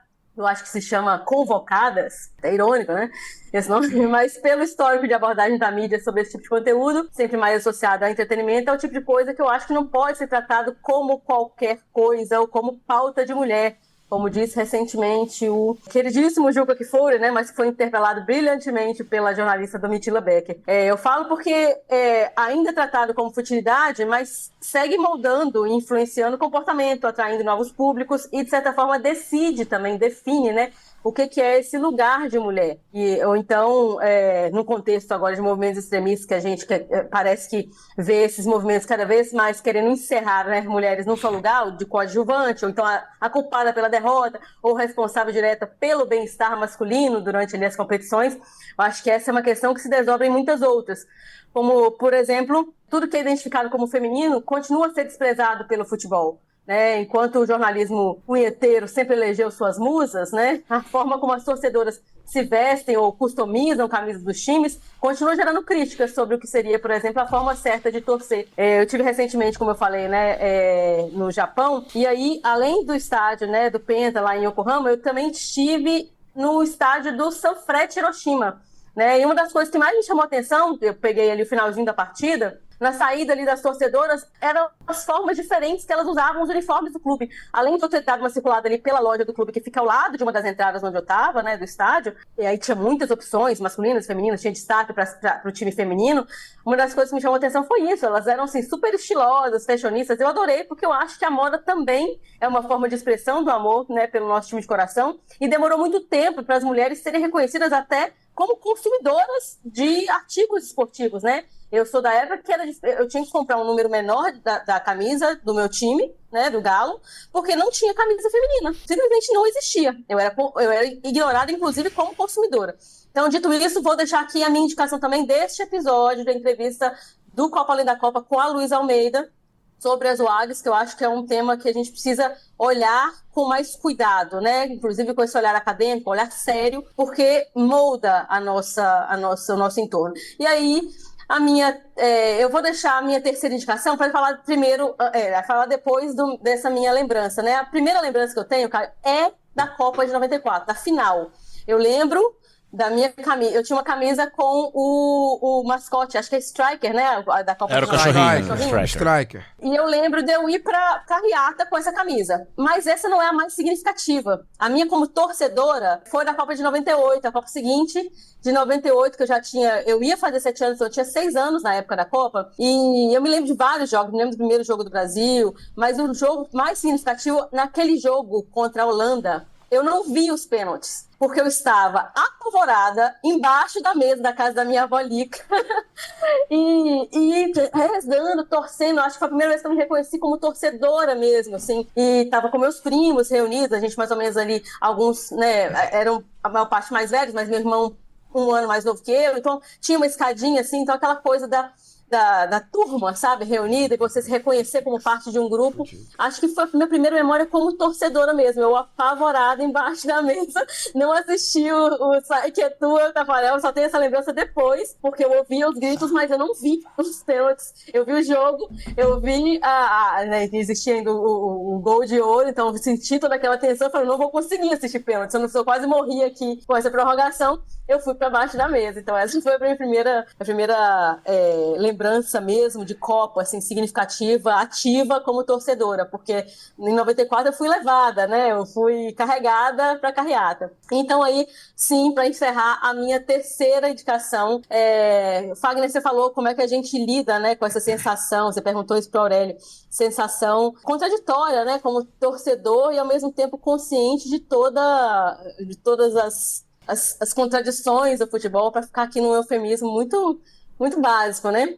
E eu me lembrei tem um documentário que chama Cartas da Mãe, é baseado no livro Cartas da Mãe do Enfio, é um documentário narrado pelo Antônio Bujanra, ele lá narra ali essas cartas escritas pelo Enfio, né, para sua mãe, mas também falando do contexto político. E tem uma que ele fala da Copa, né, ela é de 7 de junho de 78, e ele fala assim, vocês acham isso aí no YouTube, mas ele fala no finalzinho, né, no início, fala, aí na hora que a coisa tava indo, chega a Copa do Mundo, leva tudo pra lá. A gente tem essa sensação, né, de que a gente tá aqui discutindo a ano eleitoral, e aí, vem Copa do Mundo, como é que a gente não faz? Não fala disso, né? E no final ele diz, dessa vez, ninguém vai me fazer ficar contra a seleção pensando que eu tô contra o ato institucional número 5, não. A seleção é do povo, assim como a greve é do trabalhador. E aí essa frase sempre fica na minha cabeça quando eu penso nessas contradições, sabe? Quando eu penso o quanto a gente está apartado da nossa seleção, e isso é uma verdade, sem romantizar de que a gente tem que se identificar com figuras que são, se não são abomináveis, como algumas são frias e tal. Não é exatamente isso. Mas essa sensação de comunidade é um negócio que acaba pegando. A gente acha que não, mas eu ainda, né? Então, troca de figurinhas, igual a gente vê. Eu tô vendo praça cheia, viu, Caio? Sim. Praça cheia ali. Aí eu lembro de você, lembro da Flávia, você falando. E essa sensação me domina. Eu acho que as contradições fazem parte, mas também faz parte isso de reivindicar a seleção como nossa, assim como a greve do trabalhador, viu, Fagner? Essa é a minha terceira e última indicação. E um abraço para todo mundo que ficou com a gente até aqui, até agora. É isso. A minha Copa também, minha primeira lembrança também é de 94, né? Eu tinha ali 5 anos e, na verdade, eu não lembro dos jogos em si. Eu lembro que eu torcia contra o Brasil, que é uma peculiaridade aí da minha infância, assim. Eu sempre fui meio do contra, assim, famoso por ser meio do contra as coisas, contestador e tal. E eu não sei por que, gargas d'água que há 5 anos torceu contra o Brasil. E em 94, depois virei romarista, absolutamente romarista. Inclusive, vou mandar um abraço para um amigo meu que ouve também, o Dani. Com razão. Pois é, não, é que tem uma foto do Romário em 94 que ele disse que estava parecido comigo, né? Enfim, já contei essa história aqui. Romarista mesmo, né? E me arrependo até de ter sido romarista demais. Devia ter largado antes, abandonado o barco antes. Mas na verdade eu lembro do clima da Copa, lá na rua pintava a rua, né? E em Maria da Graça tinha o bloco, né? Assim como a Clara falou da carreata, tinha o bloco lá em Maria da Graça que passava toda a vitória, né? O Brasil ganhou todos os jogos, né? Na verdade, empatou com a Suécia. Mas enquanto a Suécia eu não lembro se teve. Tava perdendo e o Romário fez de biquinho. Pois é. Mas ganhou, enfim, todos os jogos do mata-mata passou, né? E teve os blocos, né? Então... Os caras são, porra... Tu fica dando bola pro Daniel é literal pra caralho, a gente vai sair daqui nunca. E aí teve o bloco, né? E aí eu lembro que brincavam com ai, ai, ai, cima e embaixo puxa vai, né? Que tinha feito muito sucesso nas Olimpíadas de 92. E, enfim, e aí dizia que invadia os bares e padarias e comércios locais e tal. Tinha aquelas musiquinhas, era um bloco grande. Pra mim era grande, né? Eu com 5 anos. Podia ter 50 pessoas, 30 pessoas, mas pra mim era muito grande e tal. E eu lembro muito disso, assim, né? De fato, me marcou muito. É a minha primeira lembrança, então, teve feito até de vida, né? E é isso, gente. A gente vai falar de Copa, provavelmente, mais aí. Enfim, vai pincelar aí o que tiver acontecendo na Copa. Espero o Ancelotti convocar o Neymar. Aliás, semana que vem na Vida e a Bola, tá, gente? YouTube, dia 18, 11 horas. Eu vou falar lá sobre convocação pré. Eu vou convocar. Não, a convocação final é segunda-feira que vem. É segunda-feira Teremos que vem. 7 dias com cenas cada vez mais lamentáveis. E a gente já vai entrar aqui sabendo... Segunda-feira que vem, e o Ancelotti está confirmado na bancada do Jornal Nacional na segunda-feira, depois da convocação. E a gente vai entrar no mesmo horário aqui e vai gravar. O pessoal não leva futebol muito a sério no Brasil, aparentemente. Que bom, né? Pelo menos alguma coisa tem que ser levada a sério. E indico também aqui o podcast Amarela Ouro, né? Que eu tô ajudando a fazer. Lyndon Johnson na direção de arte. Mandar um abraço pro nosso amigo Lyndon Johnson lá da Central 3. Um presidente americano tá fazendo a direção de arte aí na Central 3. Junto com o Lyndon Johnson, eu tô com o Paulo Júnior, com a Mari Vantini, enfim, com uma boa equipe aí ajudando a fazer esse podcast. E essa semana tem um episódio que eu gostei muito de fazer, eu ajudei a fazer o roteiro e a pesquisa. No geral tem sido muito legal, espero que vocês gostem também, ouçam aí Amarela Ouro nos principais podcasts. E é isso, gente. A gente encerra por aqui mais episódio da temporada lá do B10 anos. Semana que vem tem mais lá do B e eu tô continuando convidando vocês, né, a ficarem com a gente e fortalecer o jornalismo independente, contra-hegemônico e anticapitalista, tá bom? Forte amplexo e até lá! Esse podcast foi editado por Fernando Cesarotti.